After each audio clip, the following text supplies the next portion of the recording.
好啦，咁我哋而家繼續咧就去 section B 啲 essay 或者 short questions 啦嚇。So 呢度就有3個 question 5、question 6同埋 question 7。So 你會見到咧，其實佢一啲 question 咧其實係好 general 嘅。So 需要到你嘅 general knowledge 啦，同埋你嘅 common business sense 啦，which 好重要啦 exam 嘅時候。OK 啊，so 個答案其實係 suggested 嘅啫啦，唔需要一定要跟翻起嘅答案㗎嚇，因為呢對係好 open 嘅 question 嚟嘅，所以你嘅答案其實都好 open 㗎啦嚇。所以我哋先睇question 5啦嚇，跟住就係 continue with question 6同埋7啦嚇。Question 5好似我講啦，就好 general 嘅啫啦嚇，所以俾到個 scenario 咧，呢個 company 咧就叫做 FCP 啦嗬，新公司嚟㗎啦 ，start up 嘅 company 嚟㗎啦嚇，所以佢就 operate 一個 online 嘅 trading platform 咧，in Hong Kong就好似淘寶咁樣啦嗬 ，online 嘅 platform 啦嚇，網上嘅平台嚟嘅。OK 啊，咁啊當然佢係俾到呢啲 supplier 去 sell 個 product 啦。到個 customer 啦，嗬呢個 normal 啦嚇，做一個中介咁樣嘅啫嚇。So 佢講嘅咧就係個owners 啦嚇，個 capital provider 啦嗬。咁啊 privately owned by 2 founder 同埋invested into by a few venture capital 啦嚇。So 佢有幾個股東咁樣啦嗬。So 咁佢有個 team 咧，佢就叫做 investor relationship 個 team 咯。咁呢個會係 connect with 個 investor， 咁啊當然呢個 investor 就係呢個 venture capitalist 嚟㗎啦嚇。So FCP 咧佢又解釋翻啦，佢當然佢係平台嘅話，佢要用翻呢個 big data 嘅 technology 啦，佢要投資啲 on 個 IT 嗰啲咁嘅嘢啦嗬。同埋咧個 investor relation 個 team 啦嚇 ，believe 咧佢可以用呢啲 data，OK 啊。去 provide 咗啲 marketing 嘅 service 咧，to retailer 同埋 wholesaler 啦嚇。咁啊當然去收集咗啲資料啦嚇，佢知道啲 behaviour of 啲 customer 啦，咁可以 provide 俾啲 retailer wholesaler 咧，咁啊幫助佢哋咧 sell 多啲嘢咁樣嘅啫啦嚇。所以同我哋平時嗰啲 marketing agent 咧，其實一樣噶啦嚇，佢係做翻一個中間人嘅啫嘛嗬。所以跟住佢講咧，就係佢諗住 set out 一個新嘅 business unit 咯。咁呢個新嘅 business unit 咧，就係喺個 data harvesting 收集啲資料咯嚇，喺網上嗰度收集啲資料啦 ，data harvesting 啦嚇。咁data harvesting 咧，咁當然係 part of 你嘅 big data 嚟噶嘛嚇。所以你收集咗資料，跟住你可能就要做分析。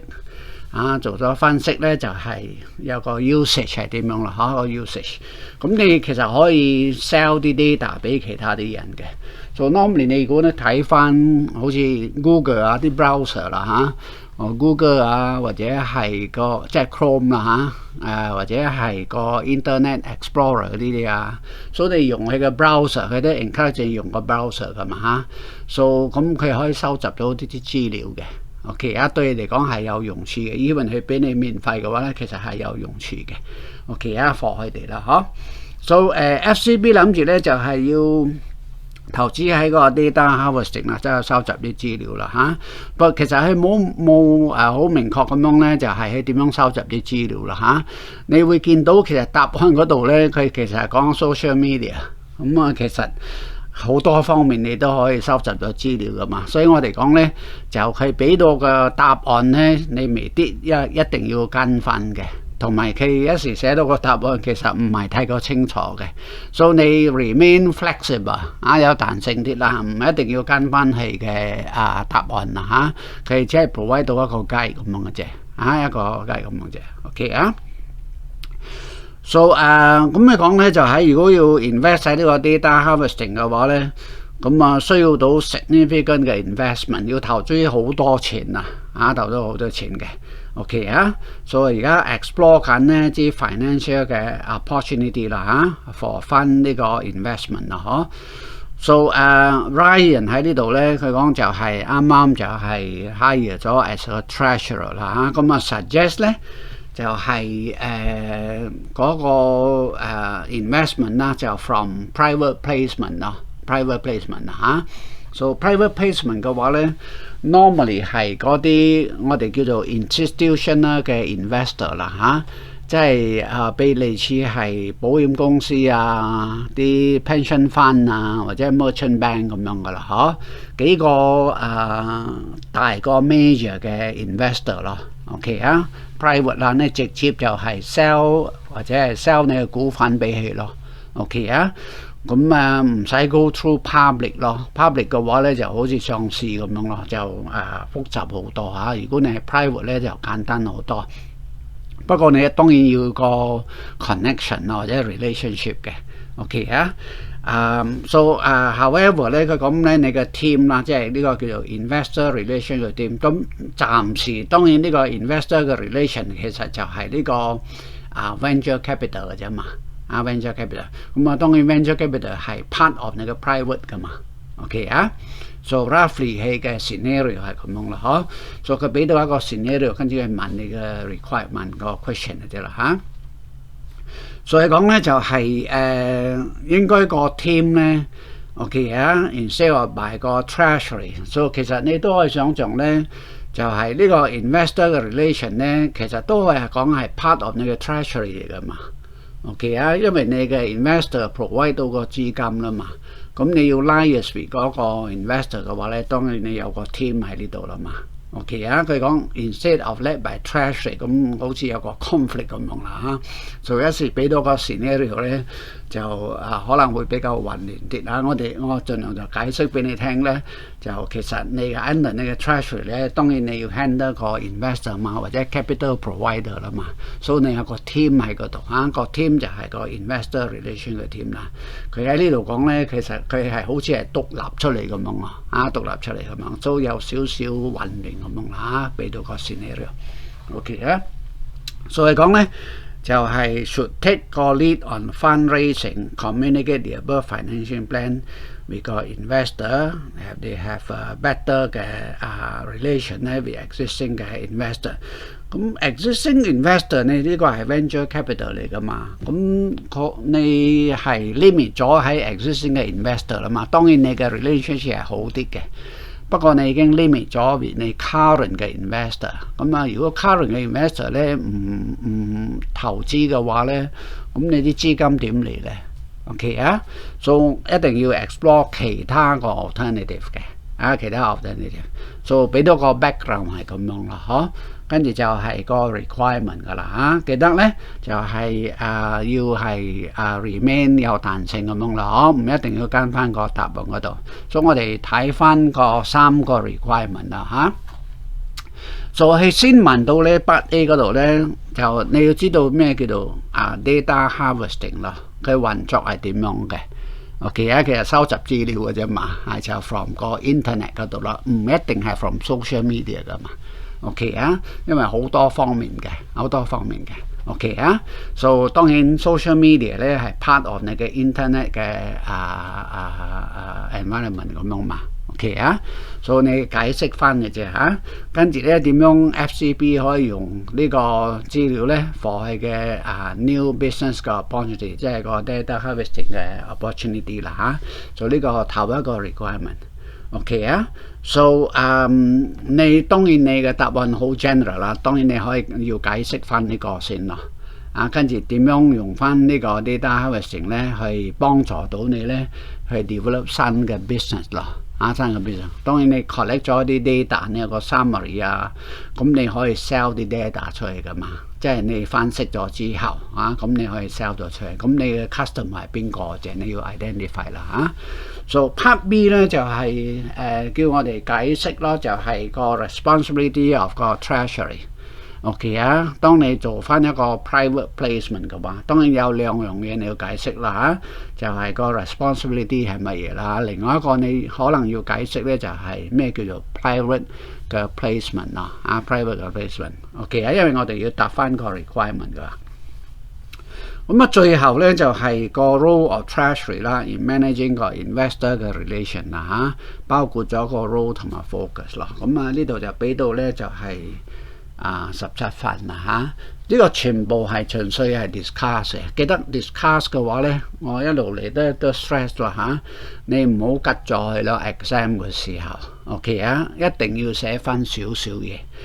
一定要寫翻少少嘢。marker 咧就盡量要幫助你嘅啫。如果你吉咗佢嘅話咧，佢俾唔到你分啊嘛。OK 啊，就算你唔係好知道係講緊乜嘢 ，which 係好 normal 嘅 exam 嘅時候啦嚇。不過你大概應該知道咧，比如講Part B 嗰度咩叫做 private placement。OK 啊，可能 Part A 嗰度咧咩叫做 data harvesting 啦收集啲 data 嘅啫嘛。OK 啊。So roughly 係咁樣啦roughly 係咁樣。So 咁當你睇個 question 嘅時候咧，最好咯就係我哋睇多個 scenario 個故事咧，跟住睇翻個 requirement 咧，咁你寫低咧大概要點樣答咯大概要點樣答跟住咧就可以睇翻個答案咯。其實最好係咁樣咯。如果你直接去睇翻個答案咧，其實你冇思考到啦嘛。每一個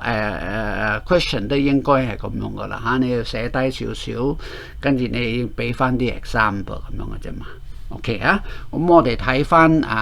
Part A 啦個答案咯大概咁樣啦，唔一定要跟翻嘅答案嘅。另一個 before 我忘記咧，你就盡量可以用個 AI 咯。其實你成版呢度咧，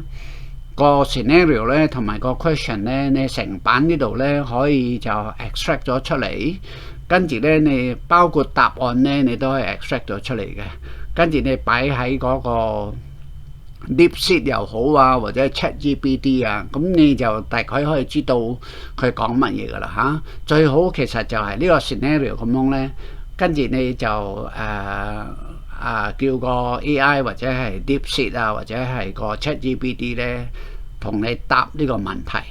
咁答咗呢個問題咧，其實你可以叫佢 translate 去中文嘅，或者係直接 translate 去中文都可以嘅。OK 咁就俾到一個你大概知道佢講乜嘢啦因為HKCB 咧好多時候個答案好模糊唔係太過 clear 咯。OK so 咁我 roughly 就解釋俾你聽啦就係睇翻個 by A 嗰度咯by A 呢度。OK so 咁咪先就解釋翻咧，就係呢個叫做data harvesting 啦，喺呢個運作係點樣咯basically collect data 咯咁我再加咗落去咧 collect 咗 data 當然係 storage 嘛。OK 就好似我哋平時 traditional 咁樣嘅啫。traditional 我哋係收集資料嘅啫嘛。咁收集咗資料咁要做乜嘢咧？咁你都要分析噶嘛。你要做翻個 analysis 噶嘛。做咗 analysis 咧，當然你嘅 use 係點樣咯？要用喺邊方面啊嘛。So 呢個係 basically 咧就係喺個另外一個部分嗰度咗咯how FCB can leverage on 呢個 data harvesting 嘛，呢個係另外一個部分咯。OK 咁佢喺呢度講係 social media platform 嘛，咁確實有時如果得嘅話，佢放 internet 咪得咯上網上啦嘛收集啲資料嘅啫，唔一定係 social media。當年我哋講 social media 即係講好似 Facebook Instagram 或者係 YouTube etc 啦OK so 比較 broad 啲咧，應該係網上咁樣啦收集啲資料嘅。OK 咁你要收集資料咧，咁你係 big data 嚟噶嘛，大數據啦嘛，你冇可能 manual 咁樣噶嘛，咁你一定要係用翻啲 programming 噶嘛。OK 需要到咧就係 programming 嘅 tool 咯，幫你收集攞啲資料咯。OK traditional 當然我哋係 go through 啲 survey 咁樣咯，所以你有個比較喺嗰度啦嘛，你解釋嘅啫解釋嘅啫。OK 跟住佢講咧就係你呢個 data harvesting 咧 compare with traditional 佢嘅 different 喺邊度咯。其實佢落嚟都係解釋嘅啫嘛落嚟都係解釋嘅。所以三個 different， 所以講頭一個、第二個同埋第三個啦。第二、第三應該係好清楚噶啦，就係自動化咯，因為你嘅資料咁多嘛，幾千幾萬或者幾千萬咁樣嘅資料，你冇可能係用手去收集噶嘛唔係冇可能 manual 噶嘛。OK 同埋佢係 real time 嘅即時啦所以你嘅 speed 嚟講咧快脆好多咯，你唔使 rely on 2年前嘅 data 3年前嘅 data 已經過時咗啦。我哋而家咧速度好快噶啦，你如果2個月前嘅話咧已經慢咗啦因為你嘅 product services 咧一定要盡快啦嘛。可能1個月前嗰啲已經係過時咗啦。就算你講電話個 model 咧，其實可能3個月前嗰個 model 同埋3個月後嗰啲 model 都係舊咗噶啦所以即時嘅 data 同埋要自動化啦另一個咧就好重要嘅咧就係冇影響到嗰個 customer 嘅。unobstructive 啦佢唔會 draw attention， 即係其實佢收集資料嘅時候咧 ，customer 都唔知㗎，所以唔會亦都唔會影響到佢嘅 behaviour。因為算我哋收集資料嘅時候咧，比如講我哋用個 camera 咧，係或者 video 咧，去 interview 一個人嘅時候咧。佢 somehow 佢會 aware 嘅話咧，佢俾到個答案可能係唔係平時想俾到個答案噶嘛，所以我哋喺呢度咧，其實係我哋 unobstructed 或者冇 draw 到個 attention 咧，亦都唔會影響到佢啦。OK，所以我哋講會比較 objective 啲啦，比較客觀啲咯，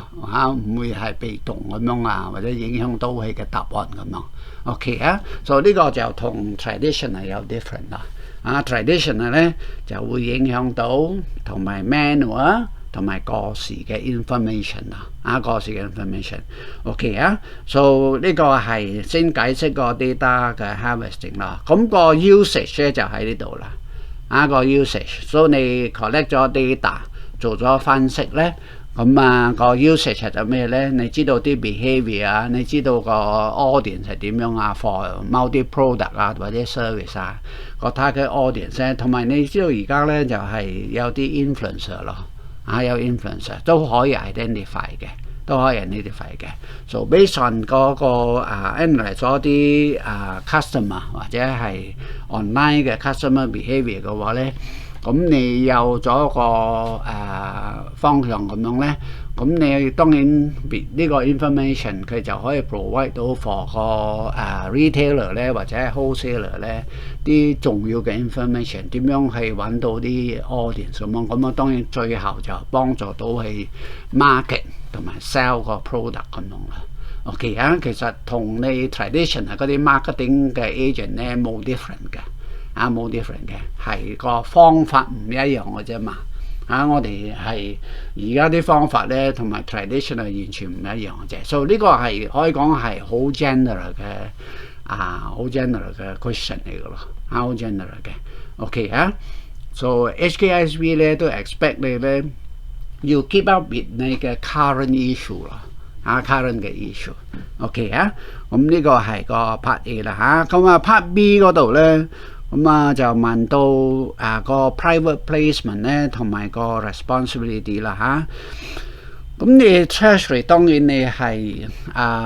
你集資啦嘛，你係要你個 source of finance 嘛，最主要當然係要個 funding 嘅 issue 啦 ，funding 嘅 responsibility 啦。咁你可以解釋翻個 private placement 嘅。咁一時咁你嘅 HKISV。如果你覺得佢唔係太過 clear， 咁我揾翻個 AI 去幫助你啦，揾翻個 AI 嘅 ，OK 咁我哋可以大概咯，你大概睇翻佢答案得噶啦，唔一定要跟翻嘅，因為咁 open 嘅 question 咧，唔需要睇翻佢嘅 question， 大概俾到個 guideline 點樣答案嘛啫嘛，所以佢喺呢度都 OK 嘅，講 private placement 咧。其實就係大多數啦，你係 place 俾 institution 嘅 investor，OK 大公司咯，大公司 ，OK 佢可以 provide 到你嘅 capital 啦嘛，所以你唔使去好多嘅 investor 咯，因為你 private 嘅話咧，咁係唔係好似 public 幾千萬個 investor 啦嘛 ，OK 你係簡單化咗去。其實幾個大個 investor 就得咗啦所以大多數係嗰啲 pension fund 好似你嘅 MPF fund OK 保險公司或者係 merchant bank 都得啦 ，bank 都可以嘅 OK 啊，so 咁中間人咯，你一定要 go through 噶啦，因為你尤其是你如果想像咧呢間公司係 start up company 啦嘛，start up 嘅話，我哋可以 assume 啲公司都唔係太過大嘅，因為你 start up 嘅啫嘛，start up 即係新公司嚟嘅嘛。OK 啊，所以可能你都冇 treasury 嘅 department 添，可能你係一腳踢咁樣嘅啫嘛。所以你一定要有個中間人咁樣咯，好似 bank 啦嘛，幫助你去 source for 呢個institutional 嘅 investor 咯，喺呢度寫住 intermediaries 啦嚇 bank 啦呵 ，put 個 transaction together。So private placement 咧，咁當然可以股票啊，可以係債券啊，或者係個 combination 都可以嘅。OK 啊，直接 sell 俾佢哋咯。大多數都係啲ordinary share 啦，ordinary share 嘅。OK 啊，so 呢度啦嚇 ，whether debt 或者係 debt 其實係講緊咧就係、都唔係債券啦，債券係 bonds 啦。debt 嘅話咧即係同啲investor 借錢咁樣啦，借錢。OK 啊。So compare with public offer 啦 ，public offer 當然係去上市啦嚇，咁你係新公司 ，basically 你喺度 rule out 咗呢個方法噶啦嚇。So 幾個 investor 咯，可能3-5個就夠噶啦，3-5個，咁你就係呢個 private placement 咯。OK 啊，咁個 responsibility as a treasurer 咯，咁佢呢度開始就講個 responsibility 咯 ，job of finding investor。job finding investor 其實就好似我哋講啦，你間公司咁細，可能一腳踢嘅啫，你冇可能識得咁多嘅 investor 噶嘛，咁你就需要到呢個 intermediaries 或者 bank 咯 ，go through a bank 咯，go through a bank。So bank 當然可以同你嘅 investor 解釋呢間公司，你要俾佢知道 ，OK 啊，咁 from 嗰度咧就可以拎上嚟啦，provide 到個 capital 俾你。So 大概你嘅答案應該係咁樣，唔一定要照翻係咁樣。你解釋翻個部分啫。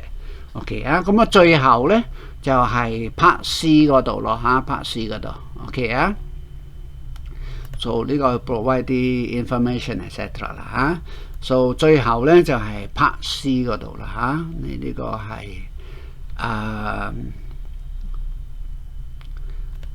個 role of 個treasury 咯 ，managing investor 嘅 relation 咧，其實係一個部分嘅啫，係一個部分。其實你 go through 個 bank 嘅話咧，咁就係你嘅 relation 咧 with 個 bank 噶啦。如果你經過 intermediaries 嘅話 ，OK 啊，咁同時啲 investor 投資喺你個公司咗啦。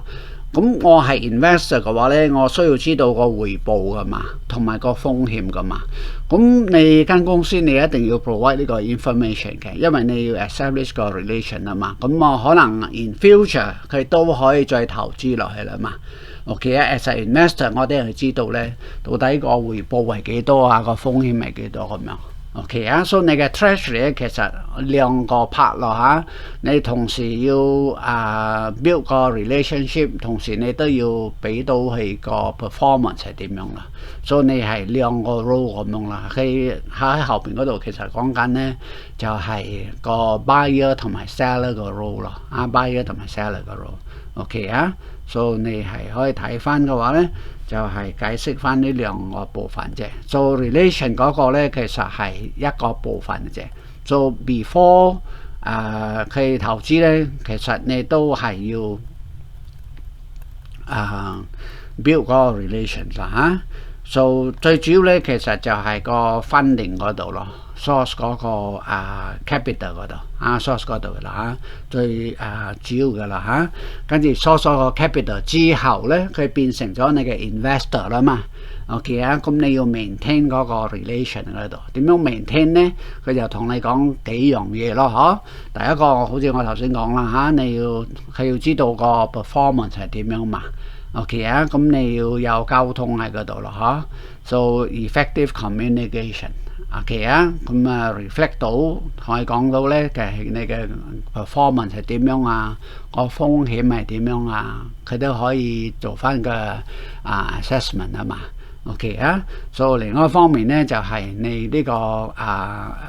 個 funding 嗰度咯，嗬，所以你嘅 role 係兩個部分嘅 ，as a treasury 啦 before 同埋 after 啦，before 同埋 after，OK 啊，佢 interact 啦 both buy and sell 嘅咯，嚇，on 呢個 role 啦buy and sell 嘅 role。So sell 嘅時候咧就係、當然 through 個 bank 啦，我哋講喺 part B 嗰度 through 個 bank 嗰度sell 嗰度啦跟住就係你 invest 嘅時候咧就investor buy 你嘅股份啊嘛，所以你就要 report 嗰度個 performance 咁樣 ，OK 啊 ，so double role 咁樣咯，做大概係咁樣咯，大概係咁樣 ，OK 啊，所以你又可以 alternative 嘅答案㗎。所以你唔使太過 specific， 好 general 咁樣講就得㗎啦。OK 啊，所以咁我哋就可以咧就係、去question 6嗰度啦嚇。所以 question 6呢度咧就比較 specific 啲啦嚇。咁其實佢呢個部分佢都問到好 general 咯。OK 啊。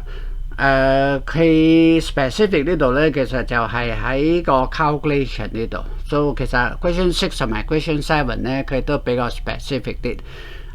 question 7咧就可以用到我哋喺平時 learn 嗰啲 knowledge 啦嚇。question 6咧你就純粹要 base on 嗰啲 data given 咯，出嚟嗰啲 data given。OK 啊，所以我哋大概睇翻呢個 questions 啦就係講 Last Dance Studio 啦就係叫做Last Dance 啦所以佢係run studio 同埋 gymnasium，OK provide 咧就係 yoga dancing etc 啦所以咁呢啲咁嘅公司咧，咁好多時候咧都相對危險㗎啦佢好多 shop 都 close 咗呢啲咁嘅公司啦最近如果 business 冇咁好嘅話咧，所以你要知道呢啲咁嘅風險啦。你可以睇到咧呢啲咁樣嘅company 咧，佢可以收咗啲會費跟住佢可以 close 點解咧？其實好簡單啫嘛，佢都冇咩 equipment 嘅，佢都冇咩 machinery 可能佢都唔係個 building 咁樣租翻嚟噶嘛。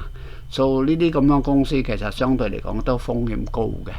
風險高嘅。OK but anyway， so 我點解會講呢樣嘢咧？係因為你答嘅時候咧，其實你要 base on個 scenario。OK 咁你 apply 嘅時候咧，可以用 common business sense 嘛，common business sense 嘅。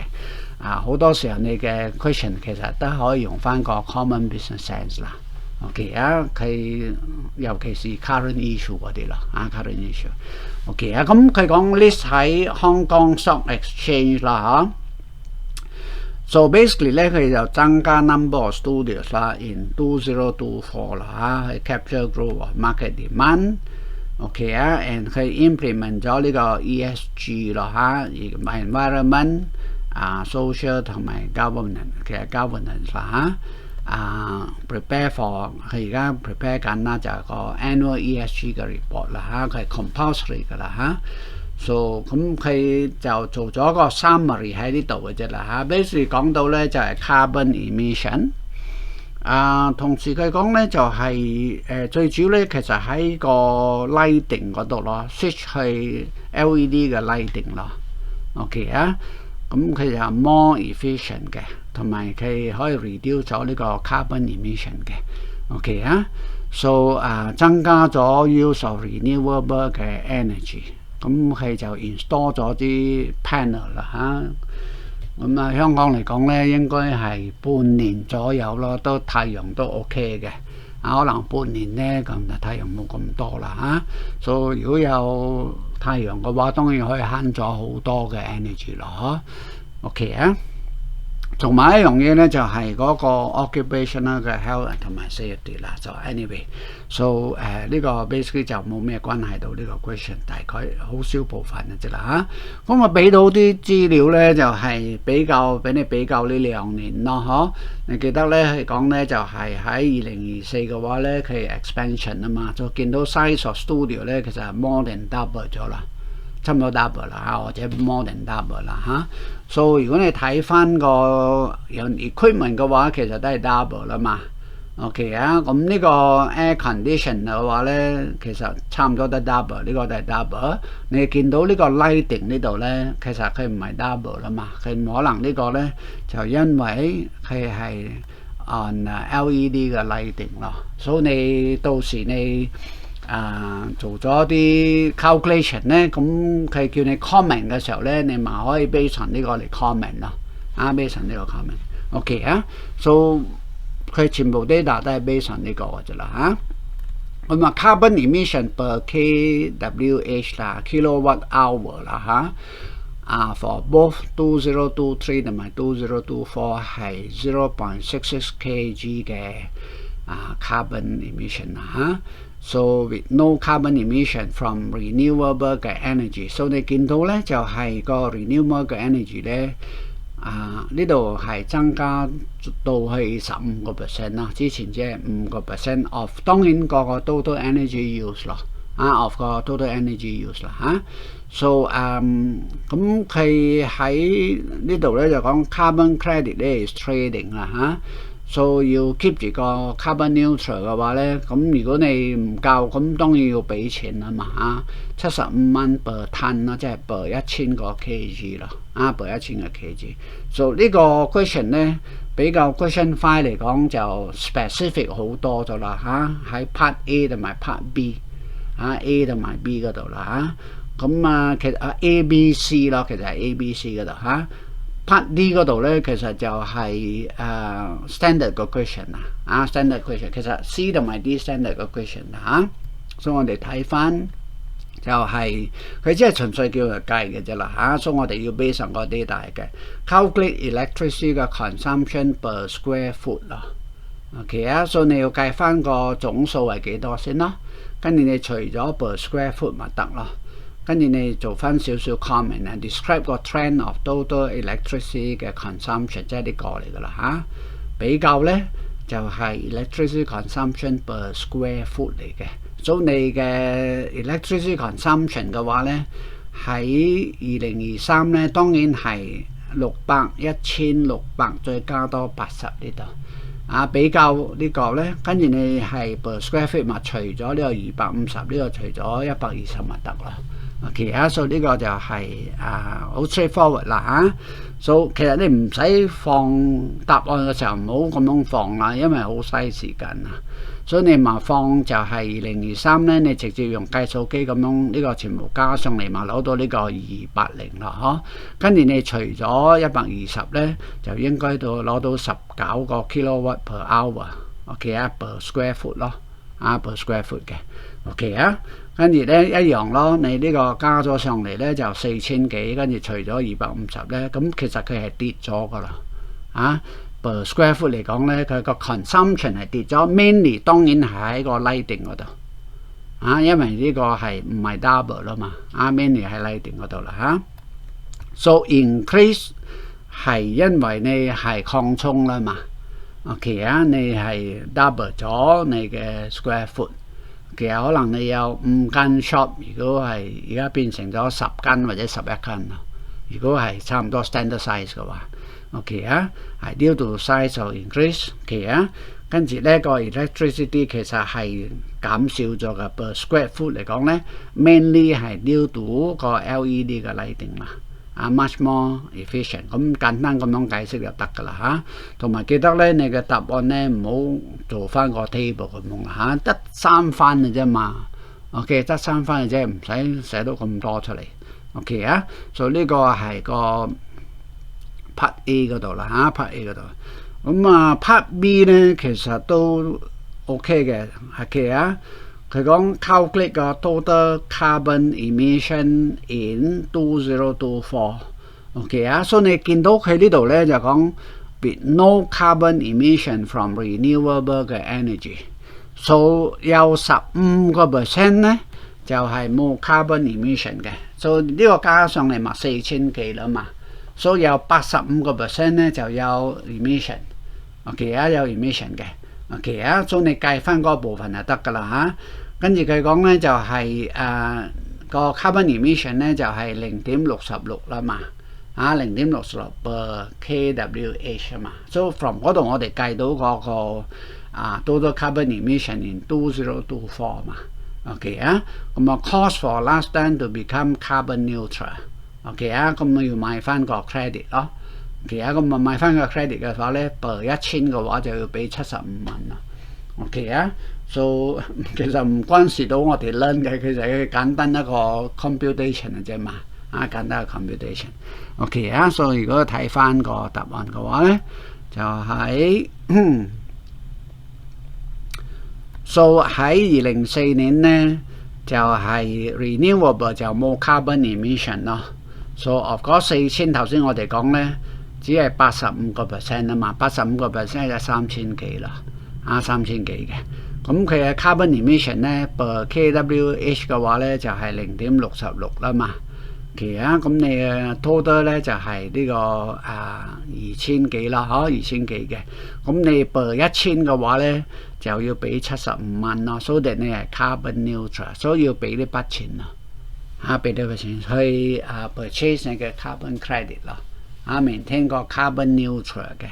，carbon neutral。OK 啊，所以呢個係個 part B 嗰度。part C 咁你就要想像咧，你喺呢間公司嗰度咯，咁咪講咧4個 KPI 嘅啫嘛，4個 relevant 嘅 KPI for 佢嘅 annual ESG 嘅 report under 呢個，所以4個一個咪一份咯。OK 啊，所以你4個 KPI 嘅話咧，記得咧你嘅 KPI 嘅話咧 ，key performance indicator 咧。咁當然就係你呢啲 profitability、liquidity、gearing whatever 啦咁你記得咧就係個 KPI 咧就 with 呢幾個 factor 啦，一定要係 specific 啦咁可以 measure 嘅，可以達到嘅，同埋 relevant timely 嘅呢幾個 factor 啦So 咁佢俾到啲 example 咯，咁你可以參考下啦So 你唔一定要俾given 到好似後邊嗰啲答案咁樣啦So 呢個係佢俾到幾個 example 啦佢俾多過4個咯So 你可以解釋翻咯，如果佢係 KPI 嘅話，一定要 specific。其實我唔明白咧，點解佢 report 我 tiger 咯？所以可能佢呢個唔知抽翻邊度咧，攞翻另外一間公司嘅 ESG report tiger， 佢唔係 tiger 啦嘛，佢係 last dance 嘛。So anyway，so 佢俾到幾個 KPI， 你記得4個就得㗎啦有4個就得咗 electricity consume per square foot 咯，咁其實就喺 part A 或者 part B 嗰度咯，跟住佢嘅 total carbon emission 你可以 measure 到㗎嘛。同埋好 specific 噶嘛跟住就係個 annual decrease etc。OK 有冇進步咯？其他所以你可以參考下啦咁最後咧就係標準嘅答案啦，就係按你嘅 fundamental principle 咯fundamental 嘅 principle。CFO of last dance NG professional accountant。CFO 啦，Chief Financial Officer、Professional Accountant 同埋 Member HKSV， 咁你要係嗰個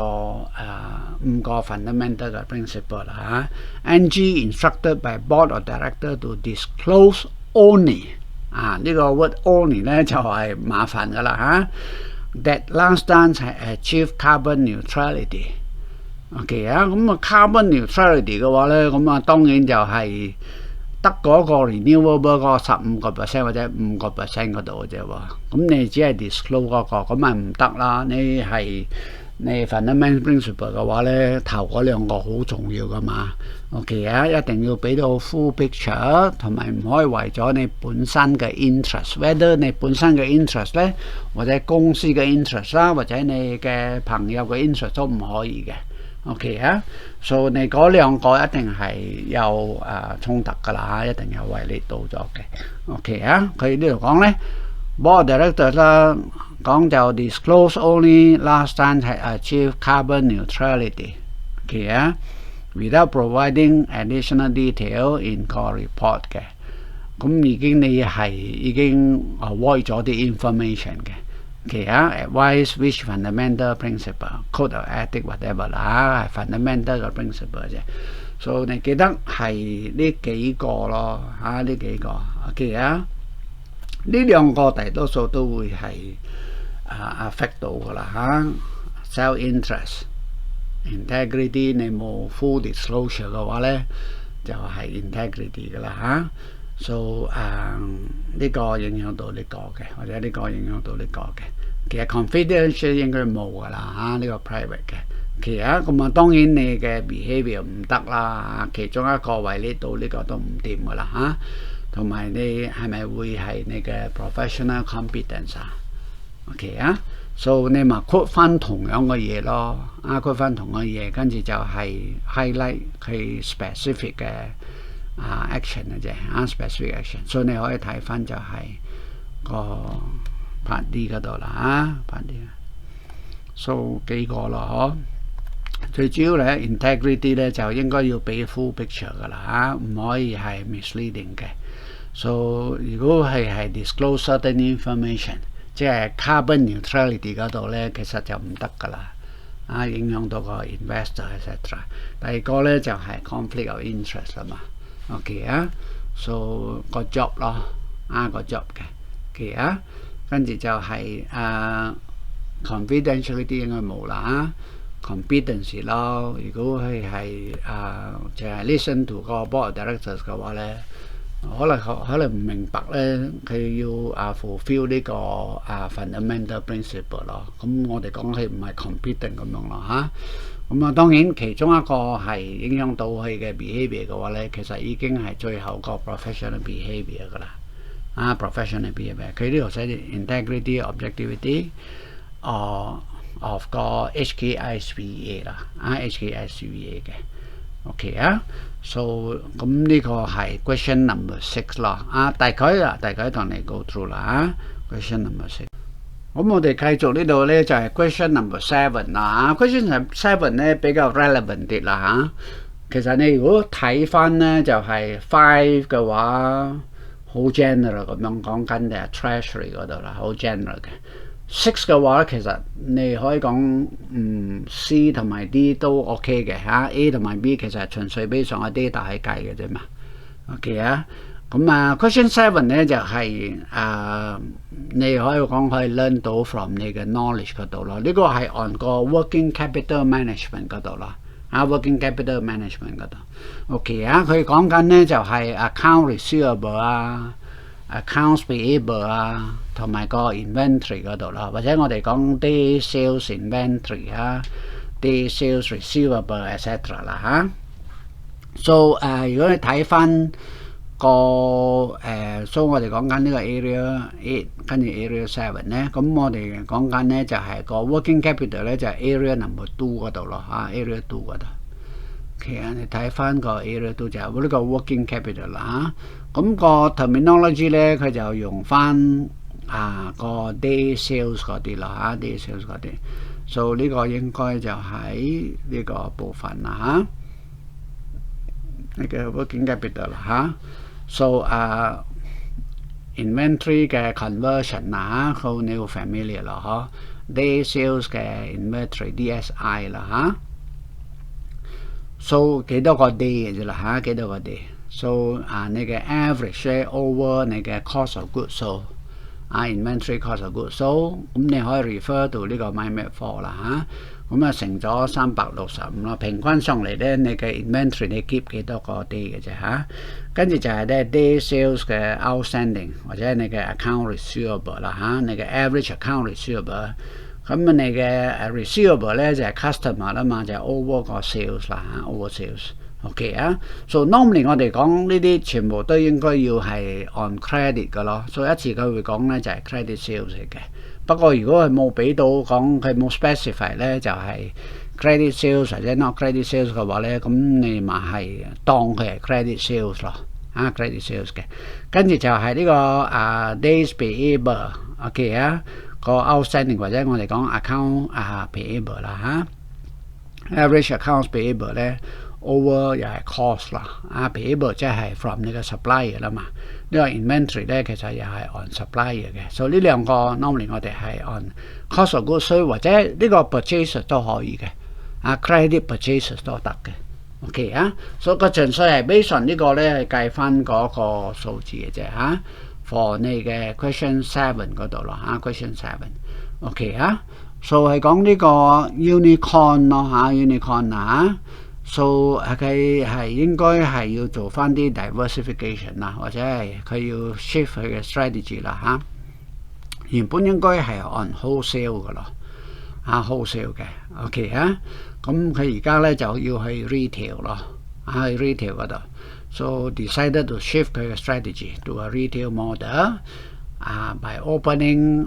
own retail outlets 同埋 sell direct to 個 customer。所以如果你係 wholesale 嘅話咧，同埋 retail 嘅話咧，咁當然你個 working capital 唔一樣噶啦，你嘅 accounts payable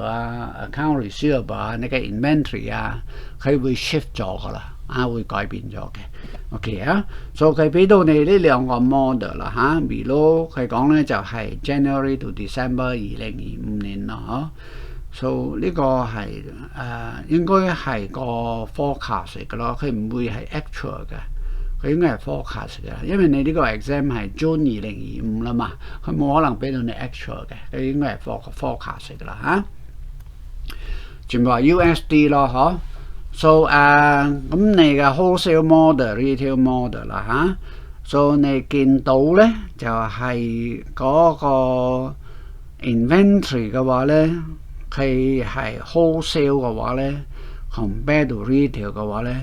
佢呢個就係好大個 difference 咗啦cost of goods sold 係一樣嘅喎cost of goods sold 係一樣嘅。跟住呢個 net sale 咧就係retail model 會增加咗嘅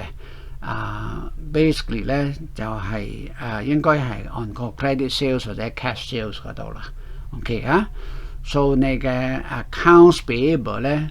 你見到就係 retail model 咧就好少 credit 嘅 sales 嘅，好少 credit sales 啦因為你係 retailer 啦嘛，但係多數都係現金嘅大多數現金。你呢個 wholesale 咧，你係 sell 俾個 retailer 啦嘛，佢會增你嘅數比較多啲啦。OK so 呢個部分咧係一樣嘅。一樣嘅 overall 嚟講啦change from 呢個 model 大概咁樣嘅啫啦你見到係個 different。so 咁佢俾到我哋呢個for wholesale 嘅 model 啦計分一個 cash conversion cycle。你嘅 cash conversion cycle 記得咧就係你嘅 inventory 嘅 day 或者 day sales inventory， 跟住呢個 accounts receivable 啦嘛。OK so 你呢個要 finance 嘅。就呢兩個加上嚟咧，減咗呢個就係你嘅 supplier 咧 finance 你嘛，所以你嘅 cash conversion 大概一個月左右咯。如果係 wholesale 嘅話，大概一個月左右，所以你要投資喺你嘅 working capital 咧，大概一個月咯一個月嘅。如果你睇翻個 mind map 啦就係你嘅我哋叫呢兩個叫做 operating cycle 啦嘛，就係你嘅 inventory 你要投資啦嘛。其實跟住你嘅 accounts receivable 你要投資啦嘛，或者 DSO 同埋 DSI 你要投資喺呢度嘅，喺個 inventory 同埋你嘅 customer 嗰度啦嘛。咁當然你個 supplier 會係finance 嚟啦嘛，所以我哋會減咗呢個 DPO 嘅。所以呢兩個加上嚟減咗呢個咧就叫做 cash conversion， 到睇你要投資喺你個 working capital 幾耐啦嘛，你淨攞翻嚟嘅錢啊嘛。所以呢個我都寫嚟咧，大概33個 day 咯33個 day， 所以你要重新計過嘅啫for 嗰個retail 嘅 model 啦所以呢個 cash conversion cycle for 個 wholesale 嘅 model 啦所以叫我嘅計分咧就係 retail 嘅 model 咯。OK and then explain how shifting business model from wholesale to retail 咧點樣影響到個 cash cycle 咯cash cycle， 所以你要逐個咁樣嚟 analyze 啦。其實你可以大概就 check 翻咯。如果你唔知道佢呢個係幾多嘅話咧，你就其實攞嗰個inventory 咯。你攞呢個 inventory 咧 ，wholesale 呢個 inventory 咧就係1000呢度咯。1000呢度平均咯 ，average inventory， 跟住你就係 over 個cost of goods sold 咯，1/15咯，跟住乘咗365咧，你就應該攞到呢個嘅。跟住呢個啲 sales outstanding 嘅話咧，就係你嘅 account receivable。account receivable 嘅話咧，你 over 你嘅 sales 啊嘛，因為你嘅 customer 嚟噶嘛。做 over sales 咧，即係8000幾呢個咧 over 58000，再乘咗365，你就應該攞到呢個嘅。最後咧就係呢個 payable 呢度咯。OK， 啲payable outstanding 呢度咧，你就攞呢個 payable 呢度又係 over 個 cost of goods sold 咯。OK， 跟住乘咗365咧，就攞到45咯。OK 啊，咁你呢兩個加上嚟減咗呢個，就攞到呢個33咯。如果係 wholesale 嘅話，咁你而家計分咧多一次嘅啫嘛，就係 for retail model 咧，咁你呢個 DSI 嘅話咧，就係 inventory 而家係3000呢個啦嘛，咁你係 over 咗嗰個 cost of goods sold 啦嘛，咁肯定呢個應該係減少咗好多咯，增加咗好多咯。OK 啊，因為呢個3000 over 15啦嘛，呢個係1000 over 15呢度啦嘛。OK 啊，所以呢個應該係多咗好多咯。即係你而家呢條個 model 咧，其實你嘅 keep 嘅 inventory 咧應該要好多，因為你係擔心如果 customer 你要買嘢嘅時候，你一定要 keep 個 inventory 噶嘛。OK 啊，如果你係 wholesaler 嘅話，你可以就係remind 啲 retailer 咧講，如果你需要嘅話，你要俾我幾日嘅通知。或你 customer 直接 sell 出去，你唔可以又講，你翻嚟3日後佢唔買㗎啦。OK 啊，所以你要足夠嘅 inventory 咯。OK 啊，所以呢個應該會增加咗嘅，會增加咗嘅。OK 啊，跟住呢個就係會減少咗咯。呢個430呢度咧，咁over 個 sales 呢度咧，咁乘咗365應該會減少咗噶啦嚇。咁呢個應該就係冇 difference 咯。OK 啊，你都係買入嘅啫，都係買入。所以呢個係 part A 嗰度啦，part A 嗰度。咁你計咗啲數字，咁當然你要係做翻啲分析咁樣啦嚇。我呢邊度你啦，呢個係個。計分啦嚇，所以你唔使 show 翻呢啲definition 噶啦。OK 你直接就放3000 over 15000咧，就73咯73嗰啲，呢個 receivable 就少咗咯2.07咯，跟住呢個應該係一樣咯。所以你係成個 cycle 其實廢咗3個 day 咯，成個翻 day 啦。所以你唔使投資咁多流動資金咯，唔使咁多流動資金。OK 啊。個 change 個 model，OK 影響到個 DSI 咯 ，DSI 即係個 inventory 嗰度，inventory 嗰度增加咗噶啦，as they now take care of the retail directly and hold inventory until they sell to customer。咁customer 需要到有個 inventory 噶嘛 ，OK 你唔可以 out of stock 嘅，out of stock， 咁就你已經係 lose sale 咗噶啦，so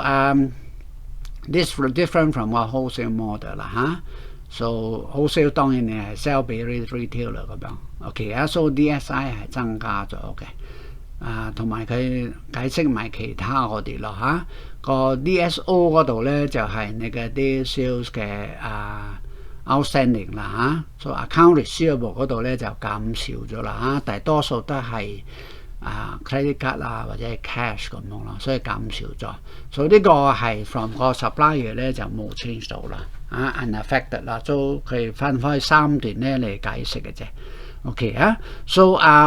第 part B 嗰度咧，其實佢叫你做翻啲 manipulation 嘅啫，都唔係好多嘢嘅。其實做翻嗰啲 manipulation 咧，如果你睇翻個 hot topic， 其實係講緊 sensitivity 咯。記得 sensitivity 咧，其實邊一個 topic 都可以做 sensitivity 個，唔係 limit 去你嘅 investment appraiser 嘅啫。你如果見到佢嘅hot topic 嗰度咧，佢講 sensitivity and risk management 或者係 hedging so 佢係講緊咧你如果做翻啲 changes 嘅話咧，點樣影響到比如講個net present value 如果係 investment 嘅話，或者係點樣影響到個 hedging 嘅 outcome 或者喺呢度咧，佢叫你做翻啲 manipulation 啫。所以你唔可以講喂嗰個 hot topic 講係 sensitivity 一定係 refer to investment， 唔一定咁樣嘅。唔一定係咁樣嘅。OK 啊。So Part B 呢度咧就講 unicorn 咧就係個 day sales inventory 嘅 target 咧 under 個 retail model 咧係60 day 嘅。OK 啊，咁我哋頭先計到係73啦嘛，所以你要 set 去呢個60就得㗎啦，60就得咗嘅。OK 啊，so based on 呢個咯，to market performance 嘅。If 個 opening 嘅 inventory balance 係2700嘅話。OK 啊，咁你要計翻個 closing 係幾多？咁你係 opening 再加多 closing 係等於你嘅平均嘅啫嘛。所以你做翻少少 manipulation 啊，你平均上嚟咧就呢個3000啊嘛。所以你 opening 係2700，咁你 closing 應該係幾多 ？OK 啊，咁我計到咧個 closing 係幾多？跟住當然你係 set 咗嗰個 day 係60啦嘛。頭先我哋 base on 嗰個。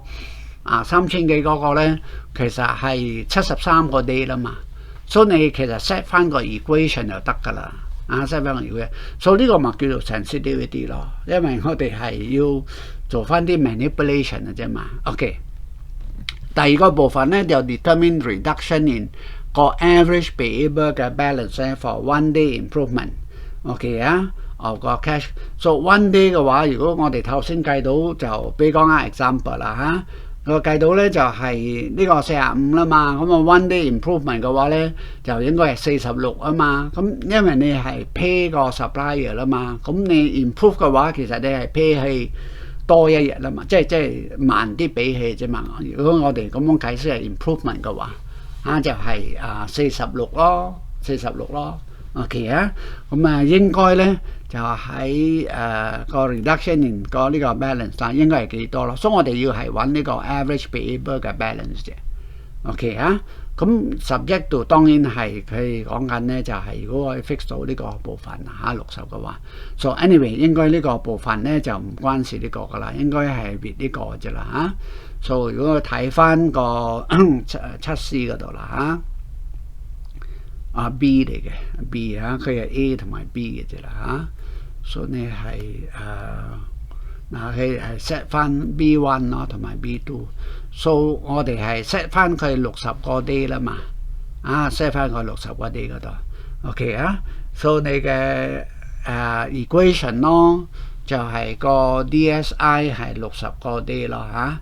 咁你應該係咁樣嘅 average inventory 咯 OK over cost of goods sold 啦嘛，跟住乘咗365呢邊啊嘛，係等於 DSI 啦嘛，即係講呢度嚟嘅。其實你呢個嚟㗎嘛 OK 咁你而家個要揾翻咧你嘅 average 嘅inventory 係幾多啦嘛？你嘅 average inventory 係幾多？我先揾到呢個 average 先啊嘛，跟住我知道個 opening 咧，我就知道個 closing 啦嘛 OK so 佢係咁樣嘅，我哋係要先揾翻呢個先，所以我呢個咧就可以攞過嚟除咗佢咯 OK 跟住呢個咧亦都可以係除咗佢咯，冇呢個乘咗佢 DSI 乘咗呢個，因為呢個除嚟㗎嘛，乘咗跟住除呢個啦 OK so 係一個 rearrangement 嚟啫啦乘咗呢個除咗呢個365咯，所以你 set 呢個60咯。其實 cost of goods sold 係呢個15000啊嘛，365我揾到個 average 啦嘛，揾到個 average 啊嘛 OK 跟住就係個 average 其實就係 opening 加 closing 除2啦嘛，咁你 rearrange 嘅話咧，我就揾到呢個 closing 呢個啦，揾到呢個，所以你可以manipulate呢個啦，好 straightforward 啫啦咁7B 嗰度咧又一樣咯，咁你係 one day 嘅啫嘛，你係咪計翻呢個 day 呢個去 set 直接就 set one day 咯，就 set one day 嘅 OK 你嘅 DBO 係 one day improvement 啊嘛，佢係45到46咯，45到46咯，佢直接就計翻嗰個 amount 係幾多就得噶啦所以又用翻呢個 equation 嘅啫嘛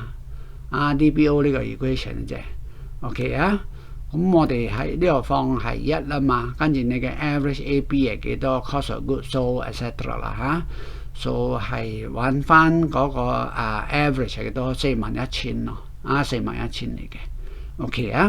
咁呢個就係冇咗啦按呢個 June 2025嘅paper 咯，一個簡單咁樣 debrief 嘅啫啦俾你有一個概念咯 OK。